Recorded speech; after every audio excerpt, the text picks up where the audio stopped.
Bom, pessoal, primeiramente, boa noite, tudo bem com vocês? Sem resposta, né?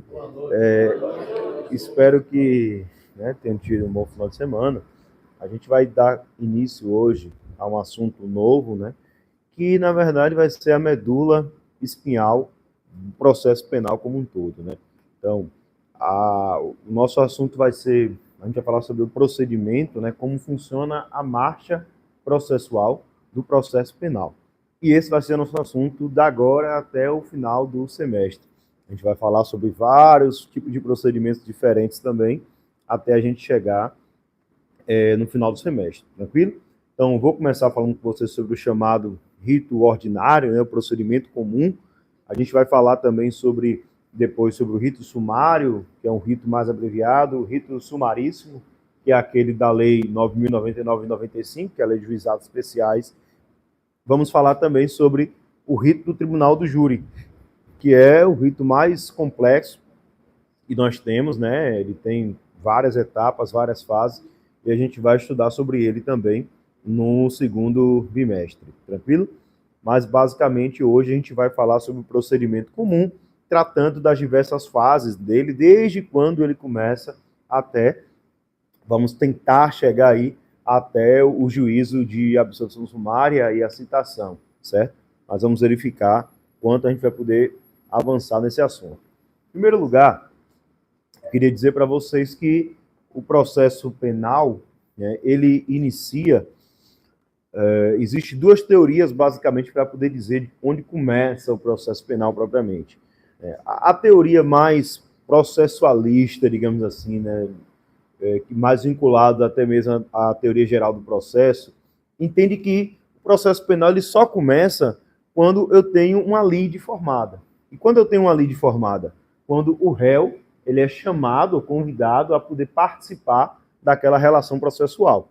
Então, há entendimentos, e esse é o entendimento majoritário, de que o processo ele só vai começar propriamente a partir do recebimento da denúncia. Então, seria nessa etapa aqui que você pode, de fato, chamar uma pessoa de réu a partir do momento em que o juiz recebe a denúncia e ordena a citação do réu.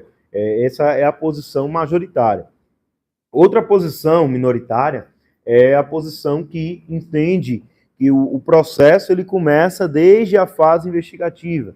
E essa posição ela veio a surgir a partir da modificação que foi feita no artigo 3º-A do nosso Código de Processo Penal. Eu pedi que vocês trouxessem o código, dê uma lida aí no artigo 3º, artigo 3º-A do Código de Processo Penal, para verem aí. O caput do artigo 3A.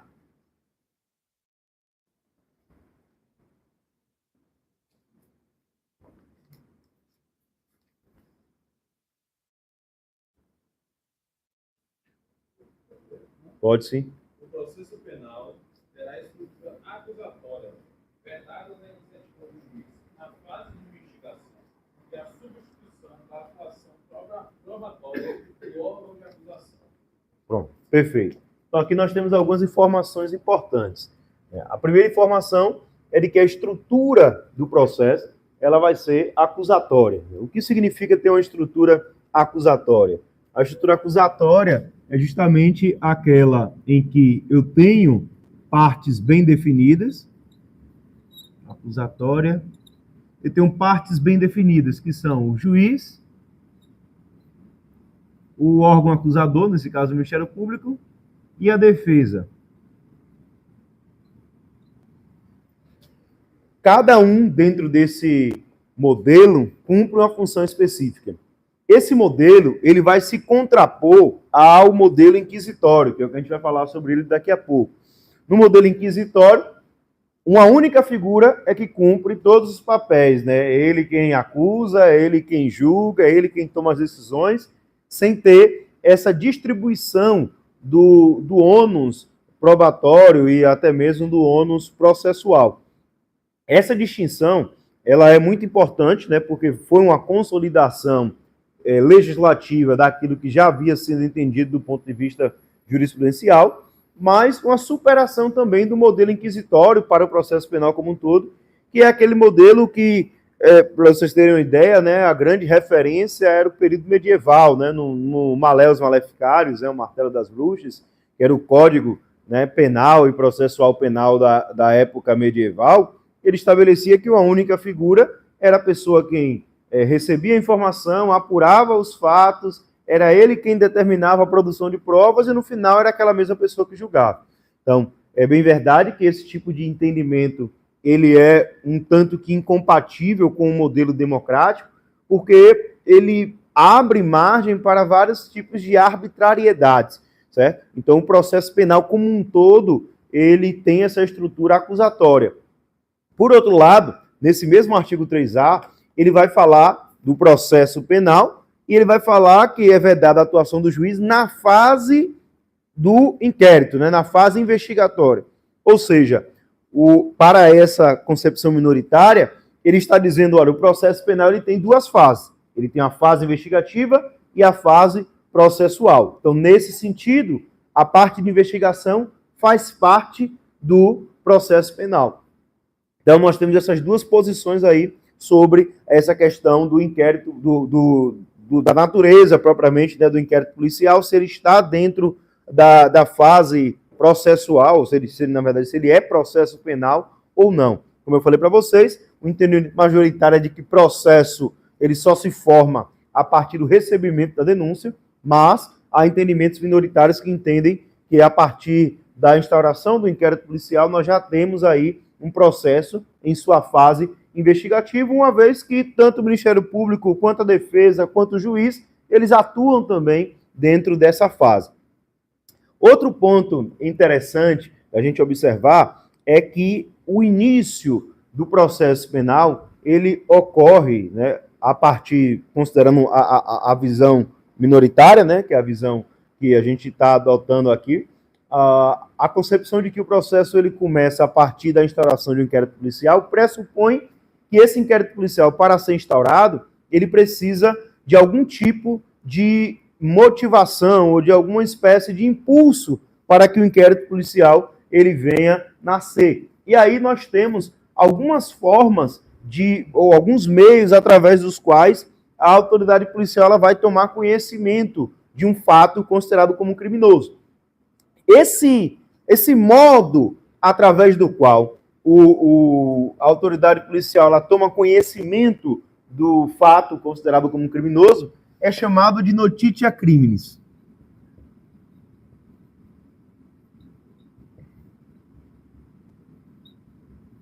Notitia criminis, esse é o termo correto para aquilo que o pessoal chama de vou lá fazer uma queixa, né?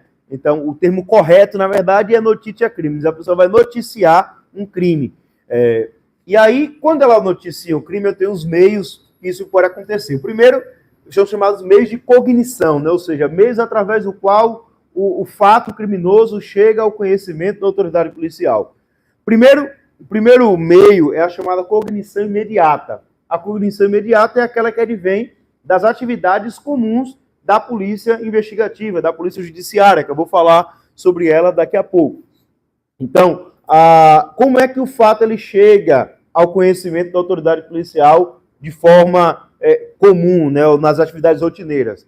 Quer seja uma pessoa registrando uma ocorrência na delegacia ou através de uma investigação formal. Então, nós temos aqui, na cognição imediata, né, a atuação comum desses órgãos, ou a atuação comum dos órgãos de persecução penal, né?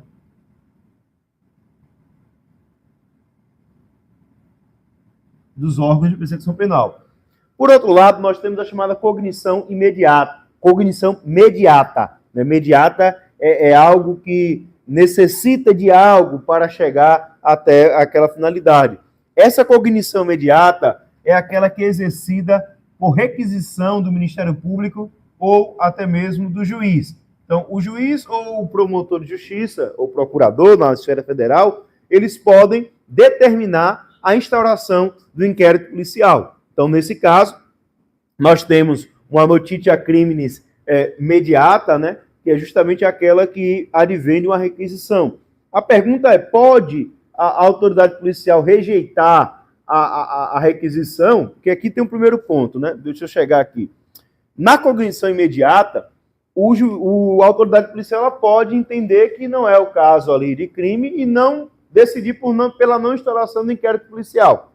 Nesse caso, se for esse o entendimento, cabe recurso dessa decisão, né, que não instauração, né, da não instauração do inquérito policial.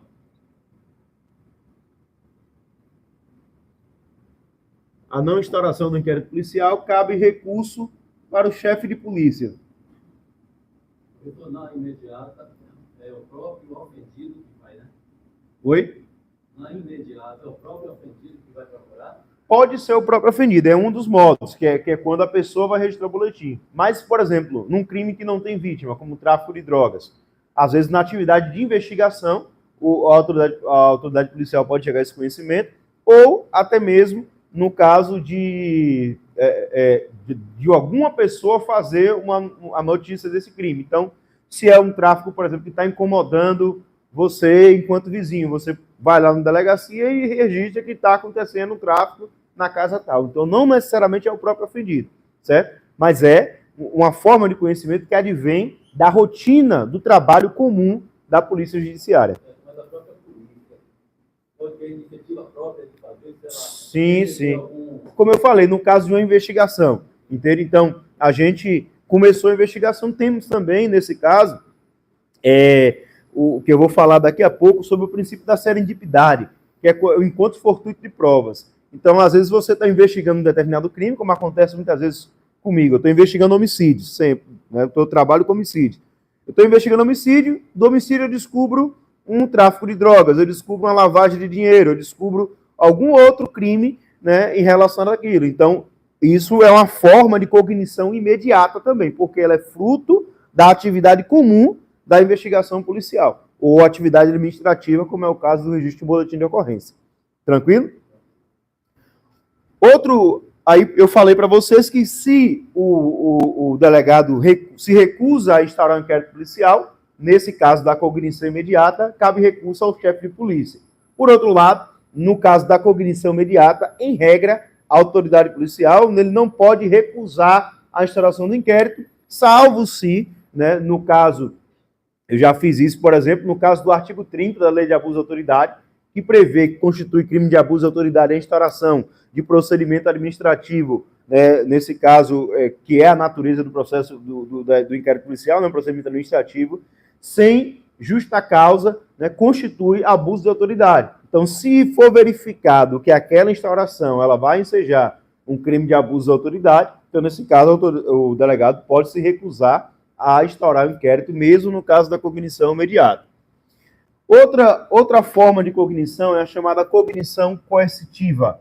A cognição coercitiva, em regra, é aquela que é fruto de um auto de prisão em flagrante. Então, quando a pessoa ela é apresentada na delegacia em flagrante delito, nesse caso, o delegado ele vai tomar conhecimento coercitivamente daquele fato, ou seja, a pessoa que foi conduzida coercitivamente, ela chega, eu falei para você sobre isso quando eu falei de auto de prisão em flagrante, né? Ela é levada até a delegacia e aquilo gera um conhecimento do fato por parte do delegado de polícia. Então, nesse caso, nós temos aí a cognição coercitiva.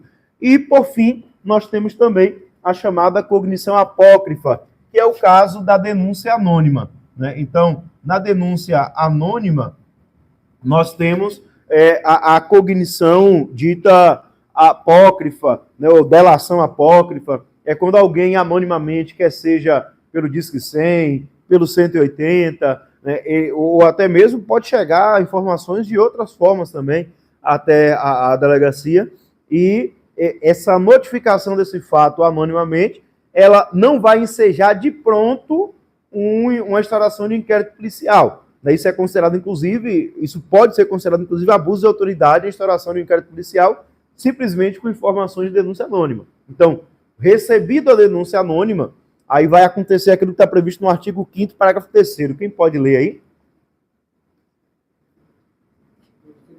Sim. Qualquer pessoa do povo que tiver conhecimento da existência de infração penal e que cai na ação pública poderá legalmente ou por escrito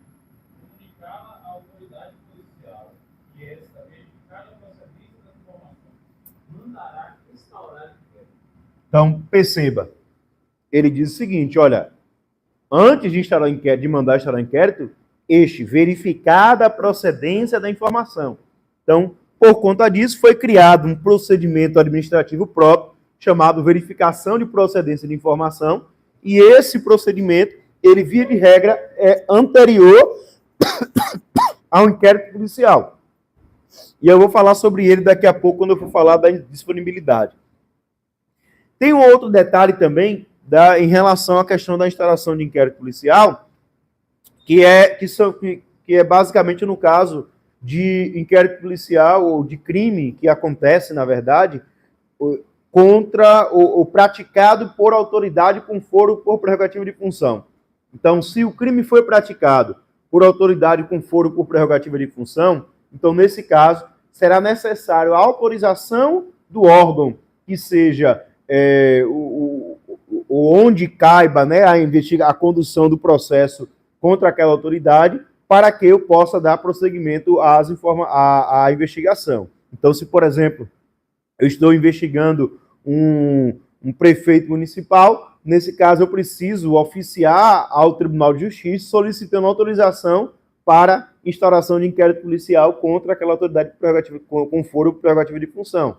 Se eu estou investigando um senador da República, eu preciso de autorização do Supremo Tribunal Federal para poder prosseguir com a investigação em relação àquela autoridade. Se eu estou investigando um governador de um determinado estado, nesse caso eu preciso de autorização do Superior Tribunal de Justiça. Então, cada autoridade ele vai ter a instauração do inquérito condicionada à autorização do órgão competente para processar e julgar a autoridade com foro prerrogativa de função. Beleza? Outro ponto que a gente precisa levar em consideração é o objetivo do inquérito policial. Para que serve o inquérito policial? Então, basicamente, o inquérito policial ele serve para angariar, para coletar indícios, ou na verdade, provas, né, de materialidade e indícios de autoria. Então, o meu objetivo é demonstrar que o fato aconteceu, isso seria a materialidade, e investigar quem foi que cometeu aquele delito, a relação de autoria no tocante àquele fato. Esse é o objetivo básico do inquérito policial. Outro ponto, o inquérito policial é conduzido por quem? Ele é conduzido pela polícia judiciária, né? Ou, na verdade, pelos órgãos com poder, né, ou com atribuições de polícia judiciária, que é basicamente Polícia Federal e Polícia Civil. Então, nós temos do artigo 144 da Constituição Federal, né, a Polícia Civil e a Polícia Federal é quem tem a prerrogativa de investigar crimes, nesse caso. Dito isso, né, nós temos aí, cada um vai ser disciplinado de acordo com uma determinada lei, mas nós temos essa possibilidade. E a Lei 12.830 de 2013 é justamente aquela que vai regular a condução de investigação por autoridade policial. Então, ela que vai dizer, basicamente, como funciona esse tipo de investigação. Um outro detalhe que nós temos que ter é que nós temos o inquérito policial como espécie de um gênero maior, que é investigação criminal. A investigação criminal ela pode acontecer tanto no âmbito de um inquérito policial, como também no âmbito de um inquérito militar e, recentemente, também o procedimento investigatório criminal no âmbito do Ministério Público. Nesse caso, do procedimento investigatório criminal do Ministério Público, esse tipo de situação ela foi regulada pelas ações diretas de inconstitucionalidade, número 29, 43, 3309 e 3318. E ambas fundamentaram a questão da instauração da possibilidade do Ministério Público realizar investigações por conta de uma teoria. E essa teoria é muito importante, a teoria dos poderes implícitos.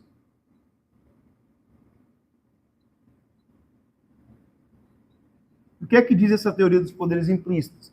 Ela diz o seguinte: quem pode mais, pode o menos. Ou seja, se o Ministério Público ele pode requisitar a instauração de inquérito policial, ele pode requisitar diligências, ele pode arquivar a investigação, ele pode promover a denúncia, então ele também pode realizar a atividade de investigação. Então, nesse sentido, o STF entendeu que seria compatível com a Constituição a possibilidade de instauração de investigação criminal por parte do Ministério Público, sendo que estabeleceu alguns parâmetros. O primeiro parâmetro é que toda investigação conduzida pelo Ministério Público ela deverá ser necessariamente comunicada ao Poder Judiciário e também ela deve agora se sujeitar aos prazos que são os mesmos prazos da investigação policial.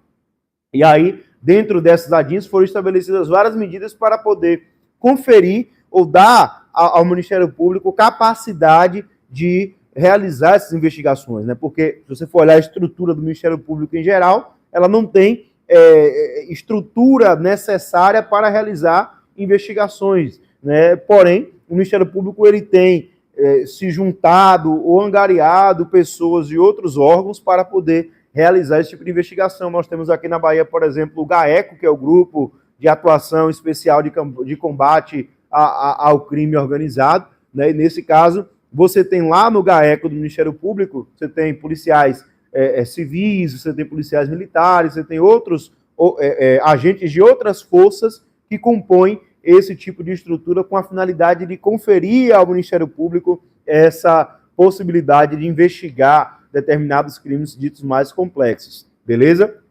Então, temos esse ponto aí importante. Em relação, então, ao inquérito policial, nós temos algumas características do inquérito policial. E aí eu vou citar para vocês algumas delas, né, mencionando alguns pontos importantes sobre essas características. Em primeiro lugar, é 8 e pouca, né? Vocês querem ir comer ou tá de boa? Sim.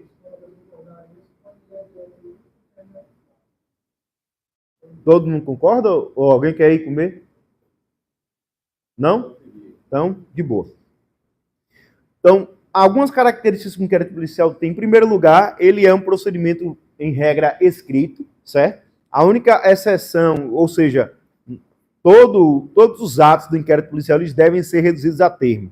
Ainda que eu realize algum tipo de investigação no âmbito, ou realize uma videoconferência, ou faça uma gravação audiovisual, eu tenho que reduzir aquela gravação a termo. A única exceção a essa regra é aquela prevista na Lei 11.340 de 2006, a Lei Maria da Penha, que estabelece que, dada a urgência das medidas, caso eu tenha uma situação onde eu consiga obter um depoimento por meio de videoconferência ou por meio audiovisual, eu posso remeter ao juízo sem redução a termo para fins de promover, né, a maior celeridade ao procedimento. Beleza? Outro ponto também é que o procedimento de investigação no âmbito do inquérito policial ele é inquisitório. Né? O que é inquisitório ou inquisitivo? É basicamente o contrário do sistema acusatório que eu tinha falado ali. Né? É a autoridade policial, o delegado de polícia que vai conduzir as investigações da forma que ele entender mais adequada. Né? Claro que esse tipo de procedimento, né, ele vai concentrar nas mãos do delegado de polícia o poder, né, de produzir provas, de iniciar o processo, né, basicamente aquilo que dentro de um processo comum ele envolve a participação de juiz, promotor, de defesa, né, na fase investigativa, né, na fase do inquérito policial, nós temos aí uma atuação mais inquisitorial do delegado de polícia. Né? Por exemplo, é possível que uma autoridade policial ela realize oitivas de pessoas sem a presença de uma defesa, por exemplo. Né? É possível também que, mesmo que eu tenha... É possível também que testemunhas que tenham sido indicadas pela defesa ou pela vítima, elas possam ser rejeitadas ou não serem ouvidas sem a necessidade de motivação, por exemplo. Então, tudo isso faz parte do sistema inquisitório que existe no âmbito do inquérito policial. E aí, nós temos algumas exceções a esse sistema inquisitório, né? Ou algumas exceções, alguns pontos a serem levados em consideração. O primeiro ponto é aquele que prevê a súmula vinculante número 5 do STF. A súmula vinculante número 5, ela vai dizer que a falta de defesa técnica num procedimento administrativo, ela não constitui ofensa à Constituição. Ou seja, se uma pessoa que está sendo investigada, lembrando que eu falei para vocês que a natureza jurídica do inquérito policial é de procedimento administrativo, então, nesse caso, a falta de defensor técnico no âmbito da fase investigatória do inquérito policial não constitui ofensa ao princípio da ampla defesa. Então, rege-se, né, e aí a gente vai ter essa ideia, né, entre defesa, ampla defesa e plenitude de defesa. Né? Essa é a diferença que eu diria é mais para título de conhecimento, né? Ela não é tão relevante, mas eu acho interessante falar sobre ela. Então, nós temos a defesa, nós temos a ampla defesa e nós temos a plenitude de defesa.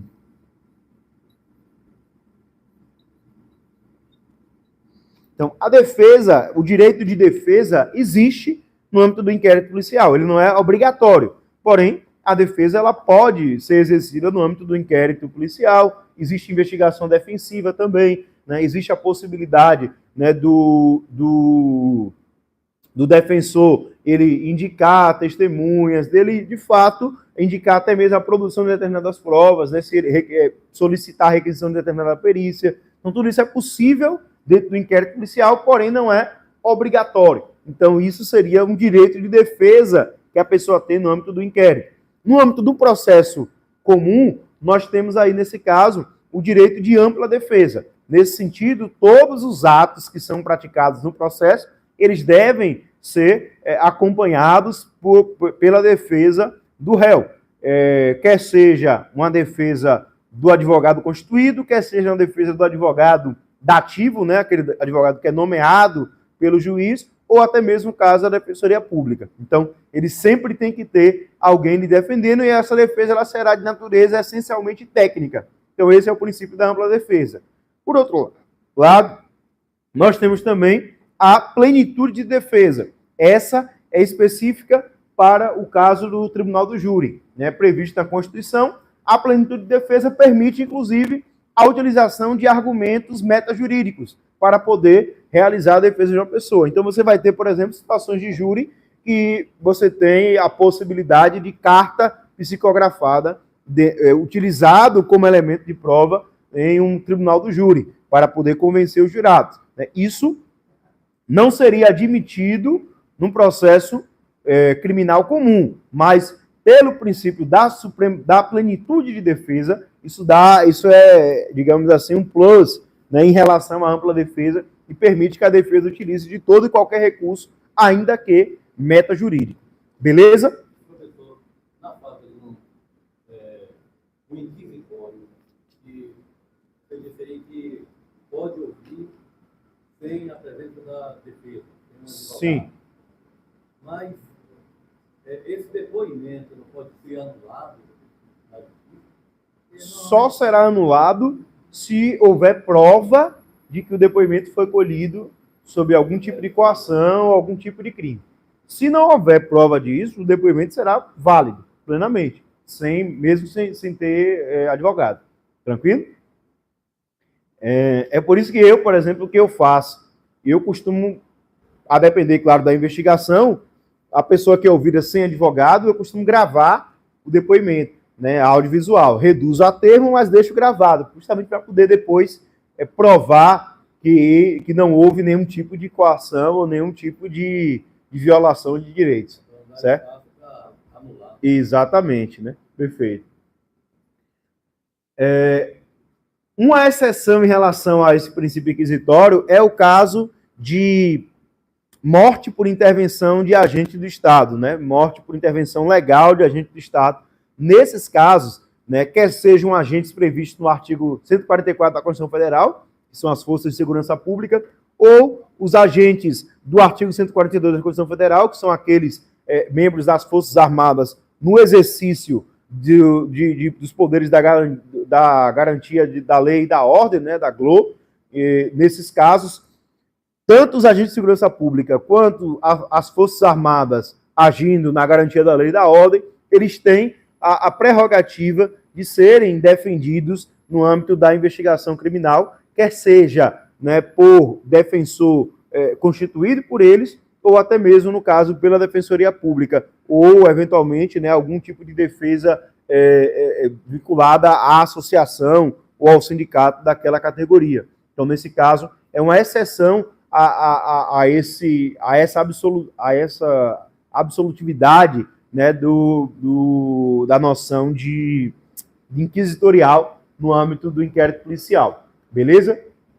Outro ponto também é de que o inquérito policial ele é discricionário, né? Então, ele sendo discricionário, como eu falei para vocês, compete ao delegado de polícia verificar qual será o caminho mais adequado, qual será o meio de prova mais adequado a ser utilizado dentro daquele processo, daquele procedimento. Uma vez que você não tem, como no caso do procedimento ordinário, né, todos os atos devidamente previstos em lei. Então, nesse caso, você vai ter uma discricionariedade por parte da autoridade policial. Recentemente, né, eu tive uma situação em que me apresentado um flagrante e eu optei por ouvir o suposto autor primeiro. E aí ele estava com o advogado. O advogado questionou, né? Ele perguntou, na verdade, o que foi que os policiais tinham dito. Eu falei, não ouvi os policiais ainda. Ele falou assim, mas como assim, doutor? O interrogado, né, tem que ser ouvido por último. Eu falei assim, não, doutor, o inquérito ele é inquisitório e discricionário, então eu não tenho a obrigação de ouvir necessariamente o acusado, né, por último ou primeiro, e nem a obrigação de ouvir o acusado. Se eu quiser, por exemplo, já teve situações de eu indiciar pessoas sem nem sequer ouvir o acusado. Então, existem várias possibilidades dentro do inquérito policial, porque ele é justamente discricionário, beleza?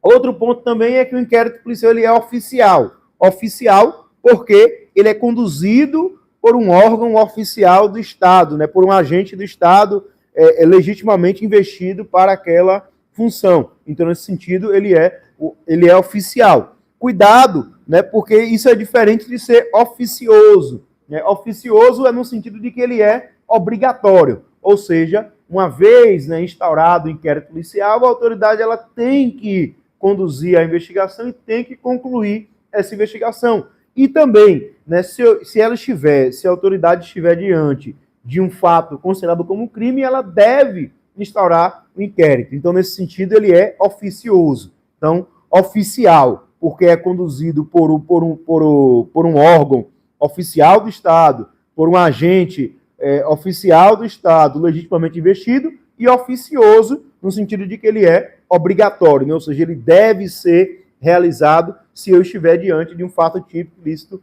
e culpável. Beleza? Nesse caso aí do oficial, já tem definido quem é que vai. Agora, no inquisitório discricionário, quem elege se ele vai ser inquisitório ou se ele vai ser discricionário? É a própria situação? Ou é... Não, isso aqui são características que sempre ocorrem, todas elas. Sempre ocorrem. Então, inquisitório, no sentido de que tudo é feito pelo delegado de polícia, e discricionário no sentido de que o delegado de polícia ele tem liberdade para poder agir ou seguir os caminhos que ele entender mais adequado para a investigação, certo? Então, todos esses aqui ocorrem concomitantemente, beleza? São características. Outro ponto também é que o inquérito ele é indisponível, né? O artigo 15 do Código de Processo Penal ele vai dizer que a autoridade policial não poderá arquivar o inquérito policial. Ela só pode, quem pode arquivar inquérito policial é o Ministério Público, certo? Então, nesse sentido, ele é indisponível pela autoridade policial, ele não pode dispor do inquérito policial. Por outro lado, e aqui não é que é uma exceção, né? Mas é algo acessório, o artigo 3, o artigo 5º, parágrafo 3º, que prevê a verificação preliminar de informação, ela não estabelece essa questão em relação ao arquivamento ou não da verificação preliminar. Então, prevalece o entendimento de que o delegado ele pode arquivar a verificação preliminar de informação. Ele não pode arquivar o inquérito policial, que aí só o Ministério Público pode arquivar, certo?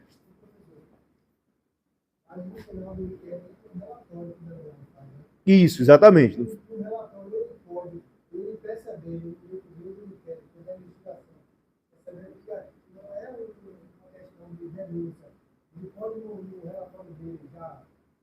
Ele deve, nesse caso, sugerir o arquivamento, certo? ele sugere o arquivamento. Então, nesse caso, ele sugere o arquivamento, agora submetendo a análise do Ministério Público para verificar, né? Eu sempre coloco assim, né? Tendo em vista a ausência de justa causa, opino, né? Ou na verdade, entendo que seria o caso de arquivamento, salvo o melhor juízo, né, do órgão acusador, né, submetendo, portanto, o presente inquérito ao parquet para a formação do opinião delicti, certo? Basicamente isso. A gente vai chegar na questão do opinião delicti daqui a pouco, beleza? Então, essa questão da disponibilidade é fundamental termos em mente isso, né? A previsão de que não é possível arquivar e a possibilidade de arquivar a verificação preliminar de informação. Outro ponto é que o inquérito é dispensável, né? Ou seja, o Ministério Público ele não precisa necessariamente do inquérito policial para poder denunciar uma pessoa. Se chegou ao promotor uma denúncia, por exemplo, uma notícia de fato, na verdade, que esse é o procedimento que existe no âmbito do Ministério Público, se eu não me engano, a resolução 174 do CNMP, ele prevê essa questão da notícia de fato. Se um fato ele é noticiado ao Ministério Público e esse fato ele já tem todas as provas necessárias para poder dar seguimento a uma ação penal, o membro do Ministério Público ele pode oferecer denúncia diretamente sem a necessidade do inquérito policial, certo?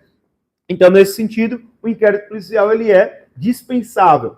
Por último, eu já falei da questão dele ser oficioso, no sentido da obrigatoriedade da instauração do inquérito policial, no caso, né, de um crime de ação penal pública. Por outro lado, nós temos a exceção nos casos de crimes de ação penal privada ou de ação penal pública condicional da representação. Nesse caso, você tem que ter autorização da vítima para prosseguir com a investigação, certo? Então, é uma exceção à característica da oficiosidade. E, por último, ele é sigiloso, o inquérito policial. Então, esse sigilo, ele tem uma dupla natureza, ele é interno e externo. Interno, no sentido de que ele visa resguardar que que outras pessoas dentro do próprio sistema, eles tenham conhecimento daquela investigação. Então, a gente pode, por exemplo, restringir o inquérito policial apenas para ser visualizado pela autoridade policial, pelo escrivão e pelos investigadores daquela localidade, por exemplo, sem que outras pessoas possam verificar aquela informação.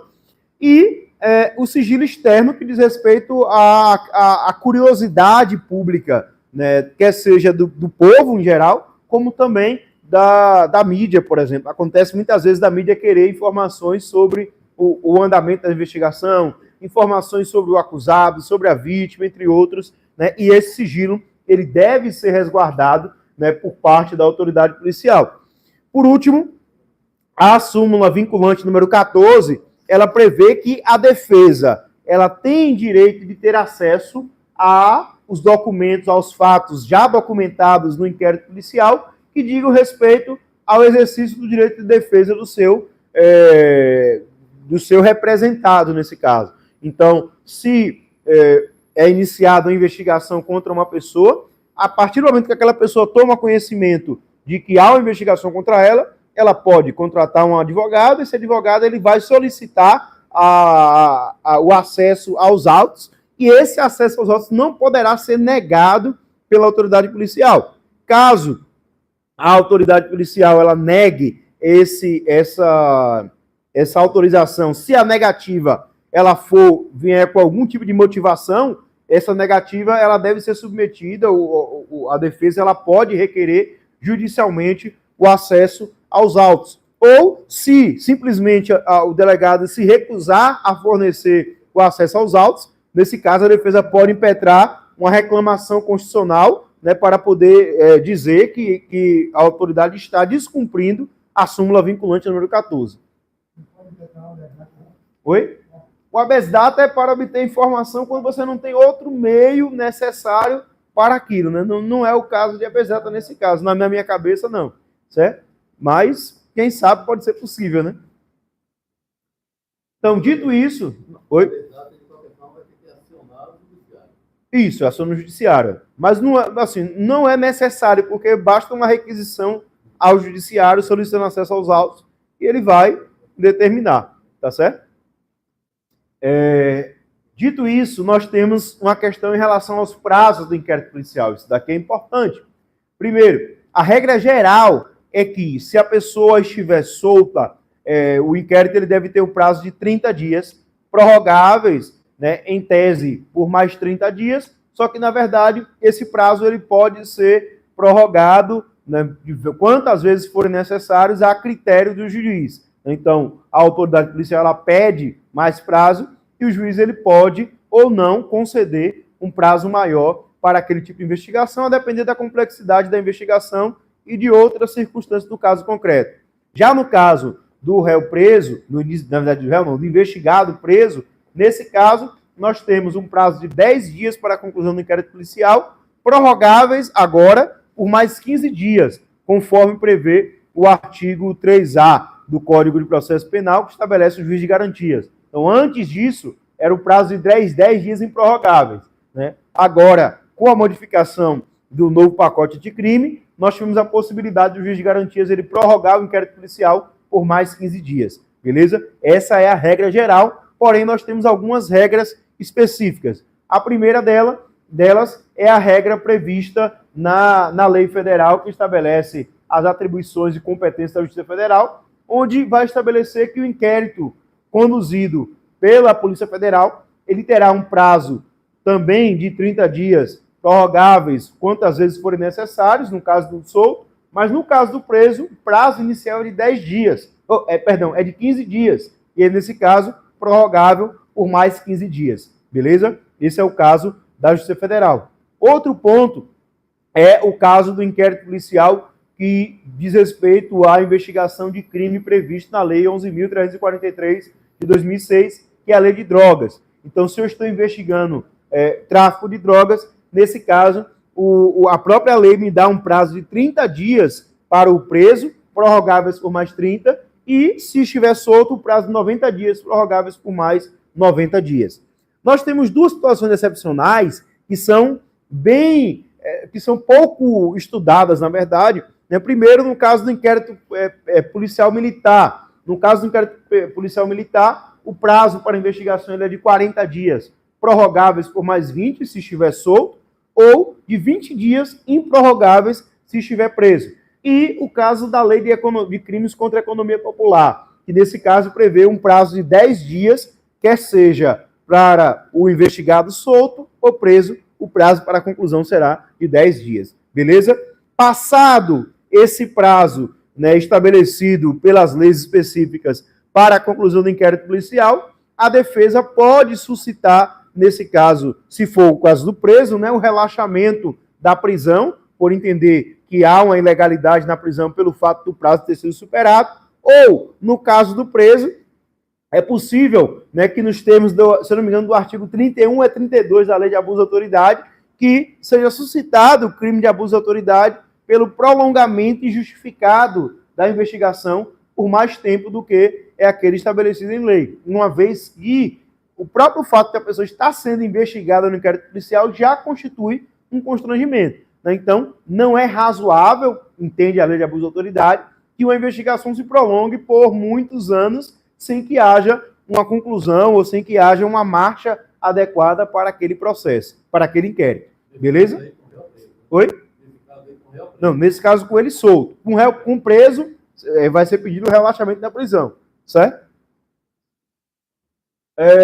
Existe, no caso do inquérito, eu falei para vocês, né, que em regra, a defesa ela não atua na investigação, apesar de que, ultimamente, cada vez mais, as pessoas estão solicitando advogados para poder acompanhá-los na delegacia, e até mesmo eu tenho visto um fenômeno assim bem interessante, que até mesmo pessoas que não são os investigados, testemunhas em casos de repercussão, via de regra também vão para a delegacia acompanhados de advogados. Então, cada vez mais a gente tem percebido essa atuação, e aí você tem aquilo que é chamado de exercício de defesa exógena, né? Ou seja, que não é inerente ou não está dentro do inquérito policial propriamente, mas que é externo, que visa, de alguma forma, atacar algum tipo de situação dentro do inquérito policial. E aí, nesse caso, a defesa ela pode, por exemplo, através de um habeas corpus, solicitar o trancamento de um inquérito policial que eventualmente tenha sido instaurado de forma indevida, bem como também ela pode solicitar ou ela pode requerer algum tipo de informação ou algum tipo de providências no caso de alguma ilegalidade não amparado por habeas corpus ou por habeas data, através de um mandado de segurança, né, cuja autoridade coatora será o delegado de polícia, e também nós temos a possibilidade de ser requerido juntamente ao juízo determinada providência ou diligência no âmbito do inquérito policial. Então, são possibilidades do exercício de defesa exógena no âmbito da investigação criminal. Tranquilo? Dito isso, né, uma vez realizada a investigação criminal e concluída a investigação, o delegado de polícia fará relatório de tudo o que foi realizado e produzido no âmbito da investigação e submeterá o inquérito policial à apreciação do Ministério Público. Nesse caso, o Ministério Público, ao receber os autos, né, primeiro que o delegado, quando ele relata esse inquérito, ele tem duas possibilidades, basicamente. Ele pode indiciar formalmente uma pessoa, e aí, determinadas situações, nós temos consequências legais para o indiciamento, como era o caso, se eu não me engano, do rito que previa os crimes praticados por funcionários públicos. Nesse caso, o indiciamento ele já era fato motivador para o afastamento daquele funcionário público do seu cargo. Posteriormente, o STF entendeu que era inconstitucional essa medida, mas o indiciamento, ele por si só, já tinha determinados efeitos legais, ou ele pode pugnar, né, opinar pelo arquivamento desse inquérito policial. Ele não poderá arquivar, ele vai opinar pelo arquivamento e vai submeter, em qualquer dos casos, ou no indiciamento, ou entendendo que não há elementos para indiciamento, submeter a opinião do Ministério Público, que formará a sua chamada opinião delicti. E o que é a opinião delicti do Ministério Público? É a opinião que o Ministério Público tem acerca daquele determinado delito. E essa opinião delicti, ela poderá ter algumas consequências, né? O Ministério Público pode entender que aquele inquérito policial, ele está faltando alguma coisa ou alguma diligência que poderia ter sido feita e não foi feita, e aí ele vai requisitar novas diligências. Por outro lado, ele pode também entender pelo arquivamento ou pelo oferecimento de denúncia ou até mesmo pelo oferecimento do acordo de não persecução penal. Em primeiro lugar, ele pode oferecer o arquivamento, né, do inquérito policial, entendendo que não há elementos suficientes de autoria e materialidade para a persecução penal ou para prosseguir com a ação penal contra aquela pessoa. E aí, nesse caso, o artigo 18 prevê que se a autoridade, se o membro do Ministério Público ele entender pelo arquivamento desse inquérito policial, ele vai submeter esse inquérito policial à apreciação, né, tanto da vítima quanto da autoridade policial, né, para poder verificar, e também do acusado, né, para poderem, esses, se quiserem, interpor algum tipo de recurso para o Conselho Superior do Ministério Público. E aí, nesse caso, isso vai ser apreciado, na verdade, pelo Procurador-Geral de Justiça. Nessa situação, que nós temos o pedido de arquivamento, nós temos um ponto importante em relação a isso.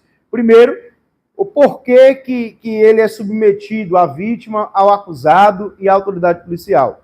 A vítima e a autoridade policial, porque podem entender que o entendimento do Ministério Público de que não havia justa causa não era cabível, não era adequado, né? O que existiam provas que poderiam ser complementadas em relação àquela situação, e ao acusado, porque às vezes o motivo do arquivamento pode não ser benéfico para o acusado. Se, por exemplo, o inquérito ele é arquivado por falta de provas, né, talvez o acusado ele quisesse provar a sua inocência. Então, nesse caso, ele pode também recorrer daquela decisão de arquivamento ou para alterar o fundamento ou para requerer que seja, de fato, prosseguida com a ação penal para que ele possa provar a sua inocência.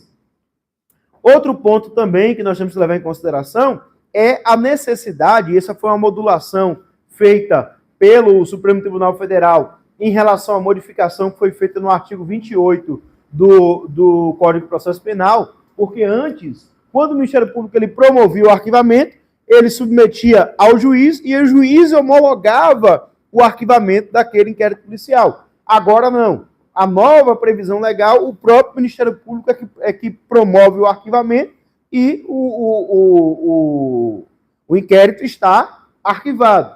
O que o STF decidiu é que, no mínimo, pelo menos, o Ministério Público ele deve comunicar esse arquivamento para o Poder Judiciário, para que o juiz verifique se houve algum tipo de abuso ou alguma ilegalidade ou alguma situação de atipicidade que permita, nesse caso, o arquivamento por outro motivo. Sendo qualquer dos casos, ou do juiz, ou a autoridade policial, ou a vítima, ou o investigado, eles podem, nesse caso, se não concordarem com os motivos do arquivamento ou com a própria promoção de arquivamento, eles podem submeter isso à apreciação do Procurador-Geral de Justiça, que é o chefe, né, do Ministério Público no âmbito estadual, ou do Procurador da República no âmbito federal, para que eles, entendendo de modo diferente do promotor, percebam que ele não vai remeter para que o próprio promotor faça a denúncia, pelo princípio que nós temos da autonomia funcional, da independência funcional do Ministério Público previsto no artigo 127 da Constituição Federal. Então, pelo fato do Ministério Público, do membro do Ministério Público gozar dessa prerrogativa, não pode o Poder Judiciário, ou qualquer outro, ou até mesmo o órgão superior, né, o Procurador-Geral de Justiça, ele não pode determinar que aquele mesmo promotor ofereça denúncia, porque o entendimento dele não pode ser violado. Aí o que é que acontece? Se o Procurador-Geral de Justiça entender de modo diverso do promotor, ou seja, que não era o caso de arquivamento, ele tem algumas opções. Primeiro, ele mesmo pode oferecer o arquivamento Não, o arquivamento, ele recebendo o arquivamento, o pedido de arquivamento, o recurso, né, ao arquivamento, se ele entender que é o caso de arquivar mesmo, ele pode determinar isso diretamente, e aí, nesse caso, o juiz será obrigado a receber aquele arquivamento, e, portanto, o inquérito ficará por arquivado, ou se ele entender de modo diverso que não era o caso de arquivamento, que era o caso de denúncia, ele tem duas opções. Ele mesmo pode oferecer denúncia, ou ele pode nomear um outro promotor para poder oferecer essa denúncia, certo? Então, nós temos aí essas opções em relação ao arquivamento.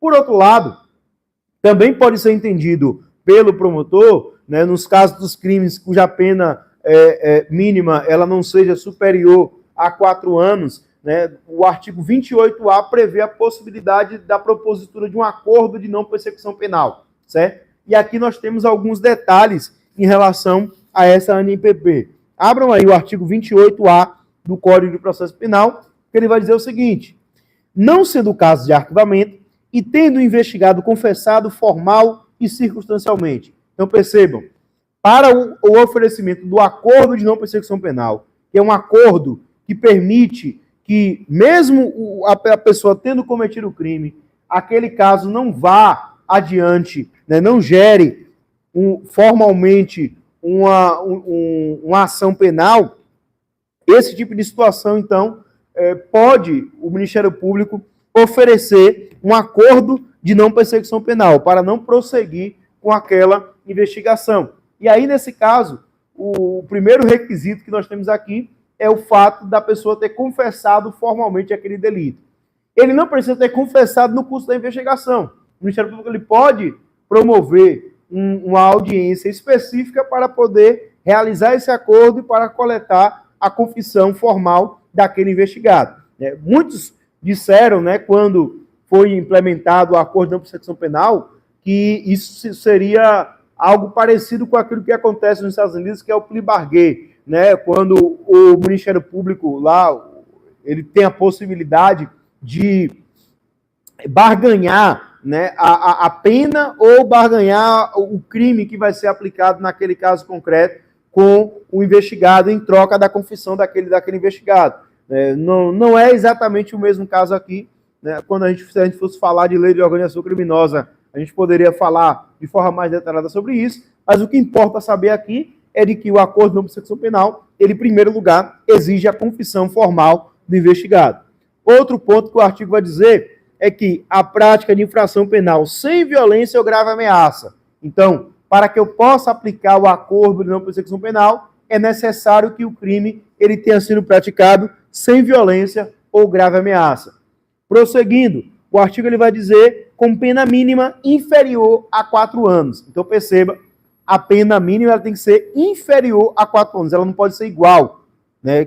Cuidado, porque tem alguns estudos que falam igual ou inferior. Ou até. Né? Nesse caso, não é o até, né? É inferior a 4 anos. Beleza? E isso diz respeito à pena mínima. Tranquilo? Não é a pena máxima. A pena mínima tem que ser inferior a 4 anos. Prosseguindo, o Ministério Público poderá propor acordo de não persecução penal, desde que é necessário o suficiente para a reprovação e prevenção do crime. Então, aqui nós temos, né, a exigência de que a propositura desse acordo de não persecução penal tem que ser necessário e suficiente para a repressão daquele delito. Além disso, ele vai falar que isso tem que ser necessário e adequado para a prevenção e para a repressão, que é justamente o modelo que é adotado no Brasil em relação ao cumprimento da pena, né, que é a teoria absoluta e a teoria relativa. A teoria absoluta que prevê a ideia de retribuição e a teoria relativa que prevê a ideia de prevenção. Mediante as seguintes condições de ajustamento cumulativamente ou alternativamente. Aí ele vai estabelecer vários requisitos que podem conter o acordo de não persecução penal. Eu sugiro que vocês deem uma lida nesse artigo 28A, né, para poderem se inteirar, né, dos detalhes do acordo de não persecução penal. Beleza? A última possibilidade é o Ministério Público oferecer denúncia, tranquilo? E aí o artigo 41 do Código de Processo Penal, ele vai dizer que a denúncia ou queixa conterá a exposição do fato criminoso com todas as suas circunstâncias, as motivações, a indicação das testemunhas e o local onde elas estejam, ou informações que permitam chegar até essas testemunhas. Então, tudo isso vai estar previsto no artigo 41 do Código de Processo Penal. E a denúncia, nesse caso, ela comporá, então, de uma peça inicial contendo essa exposição detalhada do fato criminoso e o que tiver que ocorrer ou algo a mais que o Ministério Público ele requeira, ele vai colocar isso numa peça adicional que é chamada de cota ministerial. Beleza? Tendo essa possibilidade, então, oferecida a denúncia, né, nós vamos prosseguir com o procedimento propriamente comum. E aí nós temos que ter atenção a alguns detalhes. Primeiro, o que é necessário ter, né, dentro de uma ação? A gente vai falar sobre condições da ação. E outro ponto, o prazo que o Ministério Público ele tem para poder tomar essas decisões. Se ele vai oferecer acordo de não persecução penal, se ele vai denunciar, arquivar ou requisitar novas diligências, esse prazo estabelecido por lei, ele é o prazo de 5 dias, caso o investigado esteja preso, ou de 15 dias, caso o investigado esteja solto. O prazo de 5 dias, né, para o preso, ele é fundamental, inclusive para fins de manutenção da prisão. Caso esse prazo seja ultrapassado, é possível que a defesa requeira o relaxamento da prisão por ilegalidade, e o prazo de 15 dias, ele é fundamental para a propositura da ação penal privada subsidiária da pública, que é justamente aquela situação em que o Ministério Público, dentro do prazo legal, ele não oferece denúncia ou não toma nenhuma providência, e aí, nesse caso, a vítima, ela pode propor uma ação penal privada subsidiária da pública. Beleza? Então, isso daqui é importante, esse prazo de 15 dias. Dito isso, nós temos as chamadas condições da ação. O que é que deve ter na ação penal para que ela seja recebida pelo juiz? Em primeiro lugar, nós temos 3 requisitos para a ação, né, ser de fato considerada como legítima. Em primeiro lugar, o interesse, em primeiro lugar, a legitimidade de causa, né? Ou seja, o Ministério Público ou a pessoa ali, a vítima, ela é uma pessoa devidamente legítima para poder compor aquela lide, para poder compor aquela relação processual. é isso que vai ser analisado. Então, por exemplo, nós temos a situação em que a ação penal privada, ela pode ser proposta, né, eventualmente na ausência da vítima principal, pelo cônjuge ascendente ou descendente.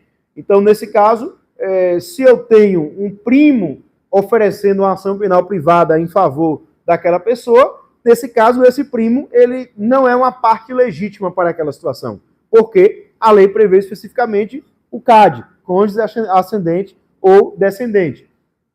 Da mesma forma, também uma ação penal privada personalíssima, né, como no caso do crime de bigamia, que somente a própria vítima é que pode impetrar. O cônjuge, por exemplo, ou ascendente ou descendente, não pode propor esse tipo de ação.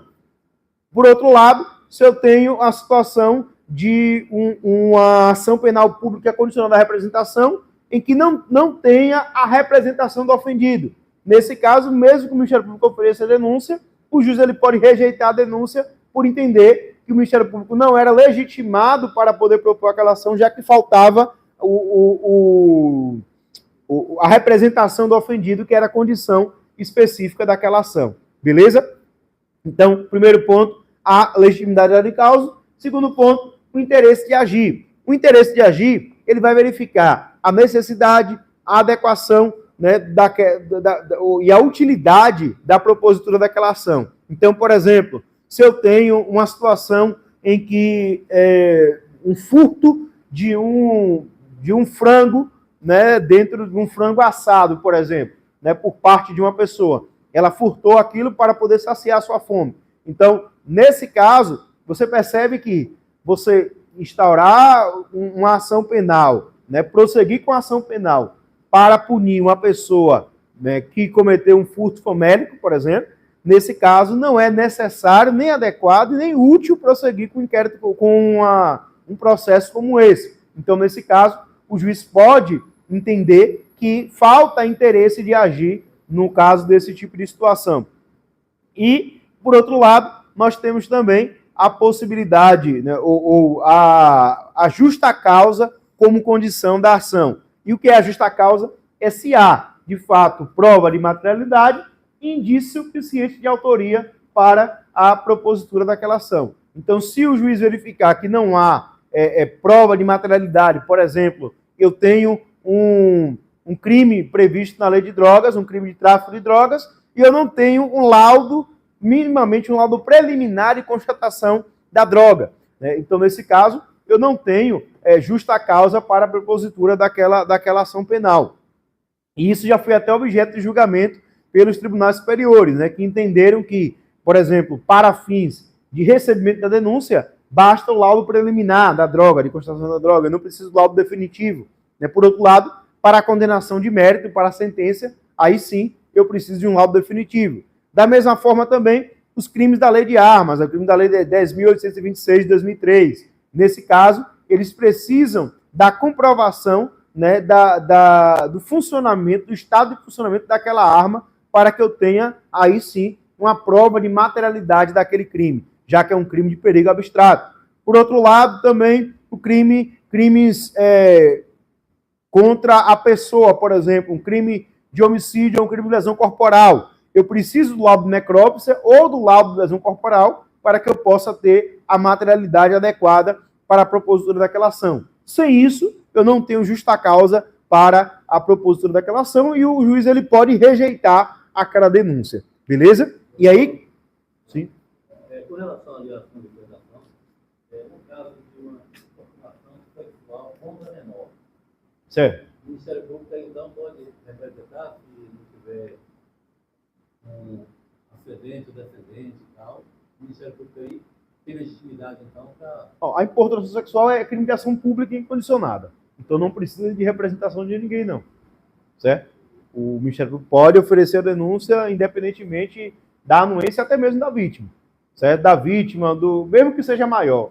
Crime de estupro, por exemplo, ou a importação sexual contra a maior, ele é de ação pública incondicionada. Então toda pessoa, qualquer poderia fazer? Qualquer pessoa, porque o Ministério Público é o caso de violência doméstica hoje, por exemplo.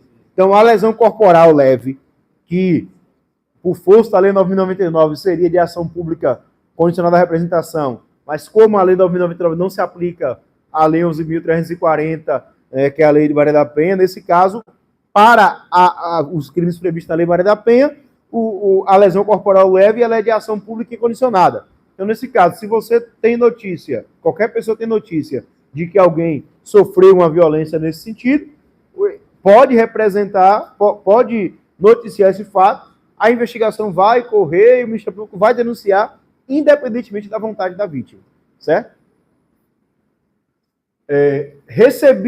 O juiz de recebida da denúncia, como eu falei para vocês, o juiz ele vai rejeitar a denúncia quando ele entender que ela é inepta, ou seja, quando falta condições necessárias da ação naquela denúncia. Então, se eu não tenho legitimidade de causa, se eu não tenho interesse de agir, ou se eu não tenho justa causa, nesse caso, o juiz ele vai rejeitar a denúncia. Por outro lado,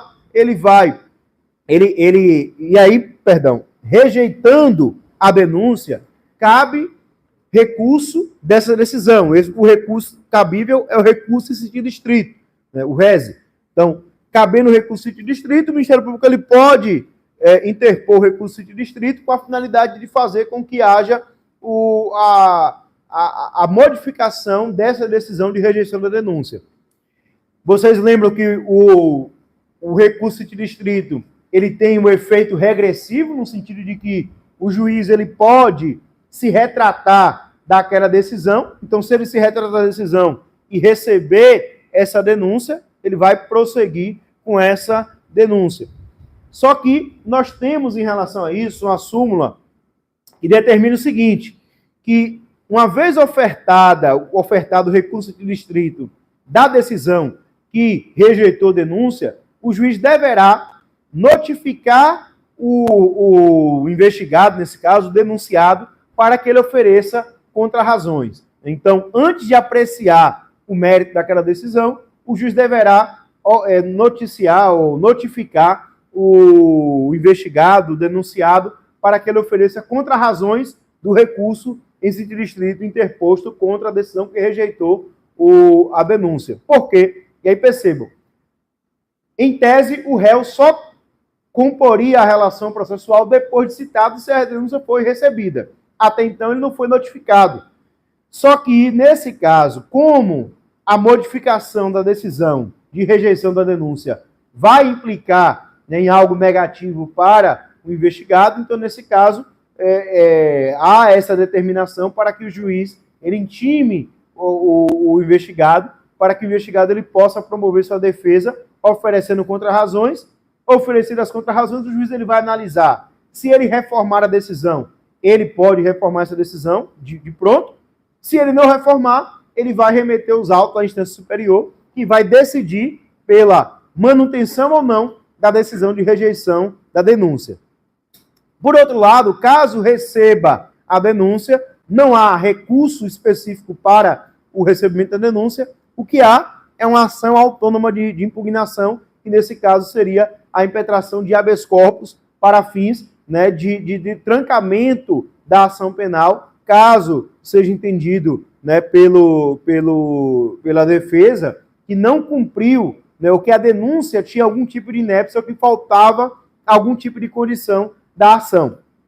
Além disso, essa situação também pode ser questionada no âmbito do juízo de absolvição sumária, né? Então, se a defesa ela entender que há causa manifesta de excludente de tipicidade ou de ilicitude ou de culpabilidade, se o fato ele for manifestadamente atípico, nesse caso, o juiz ele poderá absolver sumariamente aquela pessoa, mas a gente vai falar sobre isso daqui a pouco.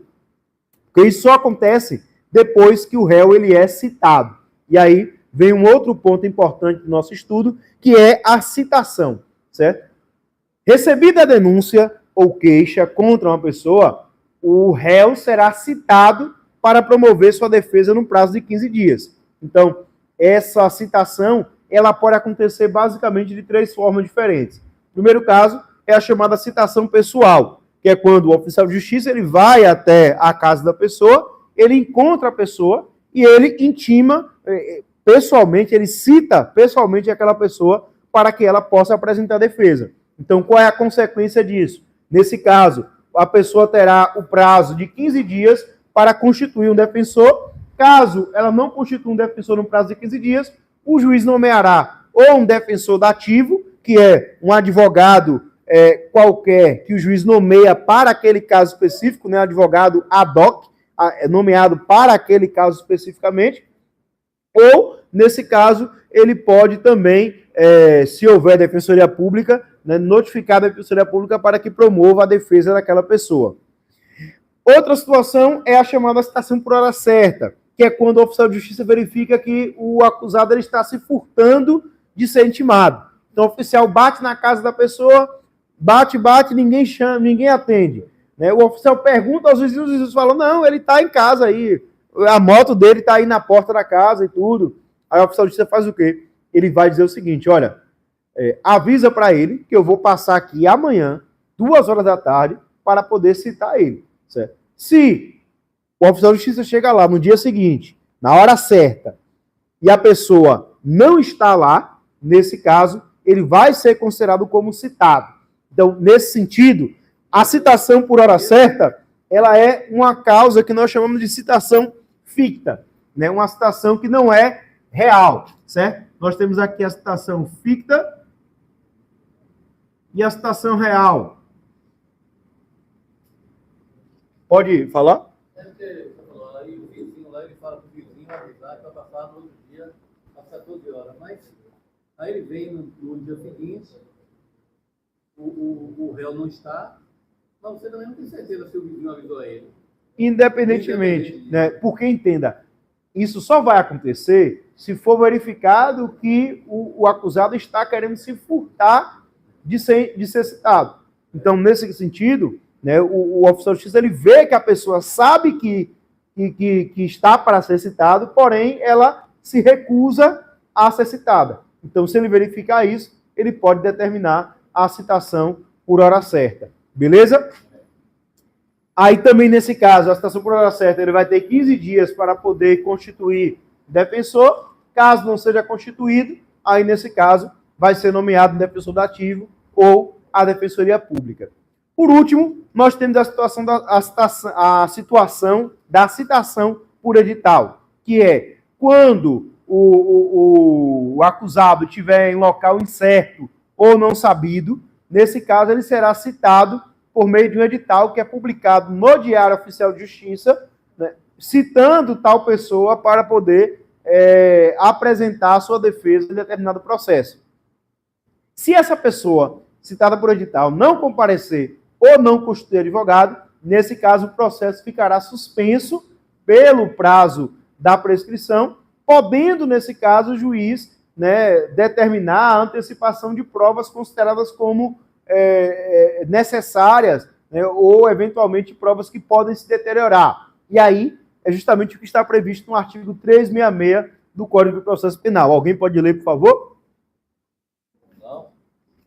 Artigo 366 do Código de Processo Penal.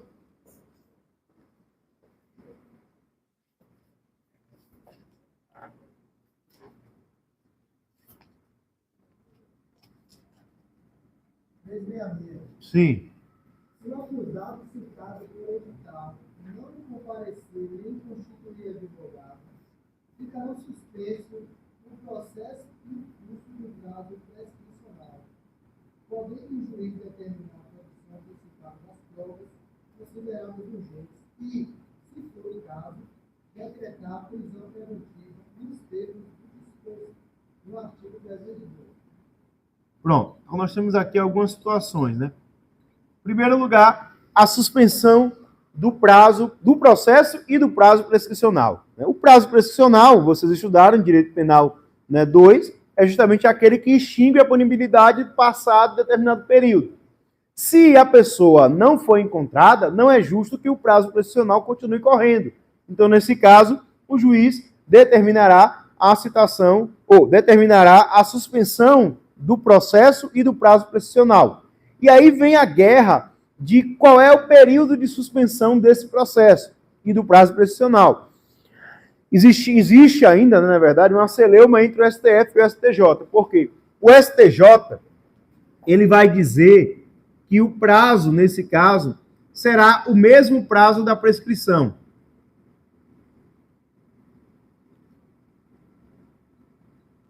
O prazo da prescrição. Por outro lado, o STF entende que é o prazo máximo de prescrição, que é o prazo de 20 anos. Certo? Em qualquer situação, o que é que vai acontecer? Vai acontecer basicamente o seguinte. Eu tenho aqui, imagine um processo, vamos lá, o fato aconteceu em 2002, por exemplo. E aí a denúncia foi oferecida, foi recebida, né? Que é a interrupção, né? Recebimento da denúncia aconteceu em 2005. Citado, não compareceu, citado por edital, não compareceu nem constituiu advogado, e aí, nesse caso, o juiz determinou a suspensão do prazo. Quando é que foi a decisão de suspensão? Vamos colocar que a decisão da suspensão aconteceu em 2008. Então, nesse caso, já tinha transcorrido aqui 3 anos. Beleza? Suspendeu o processo e o prazo da prescrição. Imagine que eu estou lidando com um crime de roubo. O crime de roubo, ele tem a pena, roubo caput, a pena de 4 a 10 anos. Se a pena é de 10 anos, então, nesse caso, a prescrição ela vai ter como prazo 16 anos, na verdade, não, 12, 20 anos já, né? 20 anos, artigo 107 do Código Penal. Artigo 109, na verdade, do Código Penal, nós temos aqui para justamente isso, né? 16 anos mesmo. 16 anos. Então, esse processo vai ficar suspenso por 16 anos. De 2008 até 2018, 2024. Quando chegar aqui em 2024, vou botar aqui artigo 157 caput.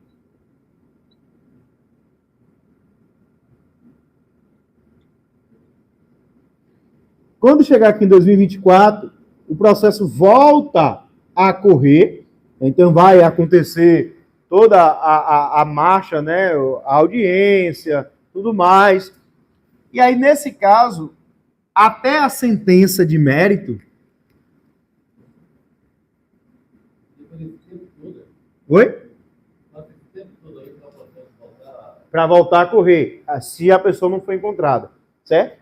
Se ela não foi encontrada mesmo assim, agora o processo vai continuar e já passaram-se 3 anos, o juiz vai ter mais 13 anos para poder continuar a ação. Então, nesse caso, 2037, até a sentença. Então, o juiz vai ter até 2037 para proferir a sentença nesse caso, certo? Então, nós temos aqui a questão da suspensão do processo e do prazo prescricional, beleza? Porém, o juiz ele pode produzir provas de maneira antecipada. Então, imagine só que seja uma situação onde a testemunha ela é uma pessoa idosa, uma pessoa que tem uma doença, ou uma pessoa que tem uma doença terminal grave. Então, são pessoas que podem, eventualmente, não estar aqui depois de concluída a suspensão do processo. Então, nesse caso, o juiz pode determinar a produção antecipada dessa prova. Da mesma forma também, se for uma vítima de crime sexual contra a criança ou adolescente, né, entende-se que o efeito deletério na memória, né, ele pode justamente fazer com que aquela memória se apague. Então, nesse caso, ele vai determinar a produção antecipada de provas. Já foi entendido também pelos tribunais superiores que no caso de testemunha, antigamente se entendia que pelo fato do testemunha ser policial por si só, não configurava a possibilidade de antecipação de prova. Hoje já se entende que, pelo fato da rotina policial, né, envolver vários e vários casos, né, criminais, constantemente, isso pode comprometer a memória daquelas testemunhas. Então, nesse caso, pode determinar a produção antecipada da prova, no caso de testemunhas, agentes de segurança pública, nos termos do artigo 144 da Constituição Federal, para fins de produção antecipada de prova. Beleza? Então, essa é uma das consequências da citação por edital. Tranquilo até aqui? Bom, eu vou fazer alguns apontamentos aqui para a gente finalizar, tá certo? Se eventualmente eu me passei aqui no nosso planejamento. Certo. Aí fala denúncia recebida. Fala denúncia não recebida. Imagina que se a denúncia... Eu estou meio ignorante. Né? Certo, vai. A denúncia não recebida é porque isso aí não desapareceria, deixava de existir, porque se não foi recebida, não foi acolhida, porque não vai ter validade. Não, sim, se manter essa decisão, acaba ali o processo. É isso, cabe recurso, o Ministério Público ele vai oferecer esse recurso. Porque, entenda, ele ofereceu denúncia, então ele entendeu que tinha condições de ação. O juiz vai lá e rejeita a denúncia. Então ele vai dizer, não, peraí, eu tenho elementos que provam que eu tenho essas condições aqui. Então ele vai recorrer para que a instância superior possa promover a devida adequação. Certo? Alguns pontos importantes aqui, em relação a funções do inquérito policial, certo? É importante notar que o inquérito policial ele tem também a função tanto preparadora, né, no sentido de que ele vai preparar os fatos, as testemunhas para o processo, como também preservadora, no sentido de que algumas provas elas ficam preservadas, né, para fins de serem utilizadas posteriormente na fase de instrução processual. Tranquilo? Outro ponto relevante também, que a gente precisa levar em consideração, já falei aqui em relação às formas de cognição, denúncia inqualificada, o caso do investigado possui prerrogativa de função, opinião delicti, assim, a súmula 524 do STF em relação à questão do arquivamento do inquérito policial. Ele diz o seguinte: arquivado o inquérito policial por despacho do juiz, a requerimento do promotor de justiça, não pode a ação penal ser iniciada sem novas provas. Então, entenda, uma vez arquivado o inquérito policial, não é necessariamente o fim do processo. Pode ser que, caso surjam depois novas provas, eu posso novamente dar seguimento ao inquérito policial e mandar para o Ministério Público para que seja oferecida a denúncia. Então, imagine que uma pessoa, ou inexiste provas de que uma pessoa matou outra, por exemplo. Então, nesse caso, o inquérito de homicídio ele é arquivado. 10 anos depois, uma testemunha que estava no lugar e que tinha medo de falar, ela vai e comparece na delegacia ou comparece na sede da promotoria para dizer, olha, aquele crime que aconteceu no dia tal, tal e tal, eu vi tudo, foi fulano e fulano que fez. Então, nesse caso, eu tenho uma nova prova que vai ensejar a reabertura da investigação e, consequentemente, a possibilidade de eu ter uma nova opinião do Ministério Público sobre o delito e, nesse caso, o oferecimento da denúncia. Tranquilo? Outro ponto relevante também é sobre o chamado arquivamento implícito, que acontece o quê? Eu tenho duas formas, né? Eu tenho o arquivamento implícito subjetivo e o arquivamento implícito objetivo. O subjetivo é aquele quando eu tenho uma investigação que investiga 10 pessoas e o Ministério Público, na denúncia, ele denuncia apenas 8 pessoas. Então, em tese, em relação àquelas 2 pessoas, nós tivemos o arquivamento implícito, ou seja, o arquivamento inerente à própria ação do Ministério Público de denunciar apenas os 8. Então, em relação aos 2 que sobraram, eu tenho um arquivamento implícito em relação a eles. Também eu tenho a situação do arquivamento implícito objetivo, que diz respeito a crimes. Então, imagine que eu denuncio uma pessoa por homicídio, tráfico de drogas, organização criminosa e lavagem de dinheiro.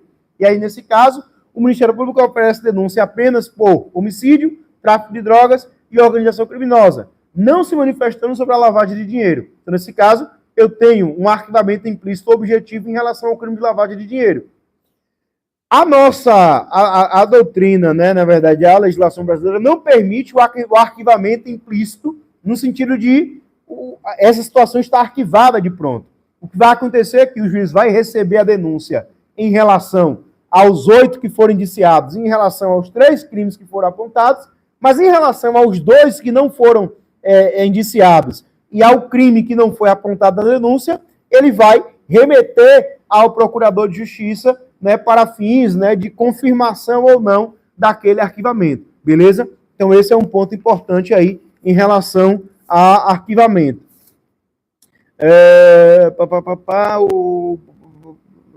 O que eu falei para vocês em relação à intimação do acusado para contrarrazoar o recurso de distrito, né, da rejeição da denúncia. Nesse caso, a súmula 707 do STF, que vai dizer: constitui nulidade a falta de intimação do denunciado para oferecer contrarrazões ao recurso interposto da rejeição de denúncia, não a suprindo a nomeação de defensor dativo, certo? Então não pode o juiz simplesmente chegar e ter a seguinte situação: o juiz rejeitou a denúncia, o Ministério Público ofereceu o recurso de distrito e o juiz vai lá e nomeia um defensor dativo ou a Defensoria Pública para poder prestar as contrarrazões. Não. Tem que ser intimado pessoalmente o acusado para que ele possa nomear o seu próprio defensor, se quiser, ou ele, se quiser, um defensor dativo, para poder contrarrazoar nessa situação. Uma outra possibilidade também, que eu trago aqui, é a questão da possibilidade de rejeição tardia da denúncia.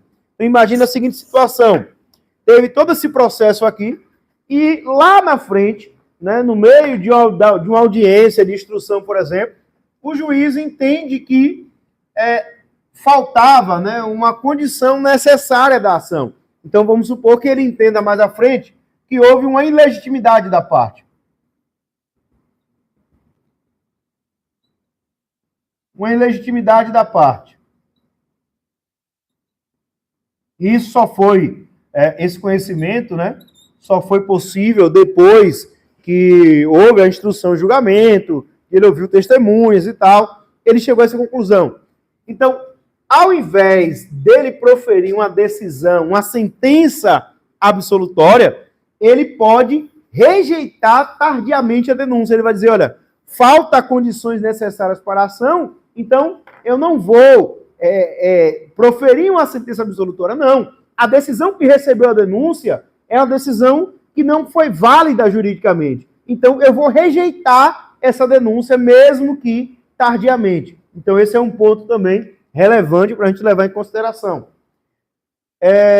Em relação à citação, a gente tem algumas súmulas aqui do STF e do STJ. Primeiro, a súmula 351 do STF, ela vai dizer que é nula a citação por edital de pessoa que esteja presa na mesma unidade da federação do juízo que proferiu a decisão. Então, imagine a seguinte situação: o juiz aqui da Bahia, ele se deparou com a situação de um acusado que não foi encontrado, e aí ele determina de pronto a citação por edital daquela pessoa.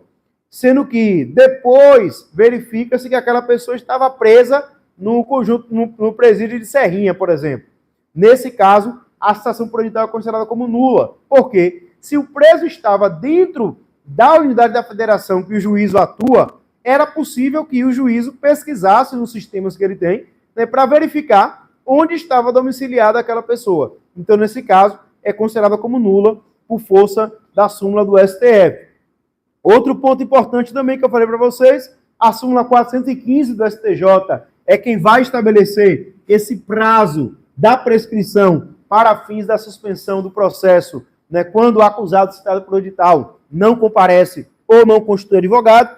E também nós temos o artigo 455, a súmula 455 do STJ, que vai falar sobre a questão da produção antecipada de prova e vai dizer que é necessário que haja uma fundamentação idônea para que eu possa ter definitivamente esse tipo de produção antecipada. Então, eu não posso simplesmente dizer, essa testemunha aqui pode ser que ela morra. A testemunha tem 40 anos, está em plenas condições de saúde, não tem nenhuma comorbidade, não tem nada. Eu não posso simplesmente dizer que acho que aquela testemunha pode vir a perecer, né? Então tem que haver uma fundamentação idônea para que eu possa ter a produção antecipada da prova. Tranquilo? Dito isso, dúvidas, questionamentos? Bom, Eu vou passar para vocês. Beleza? Obrigado.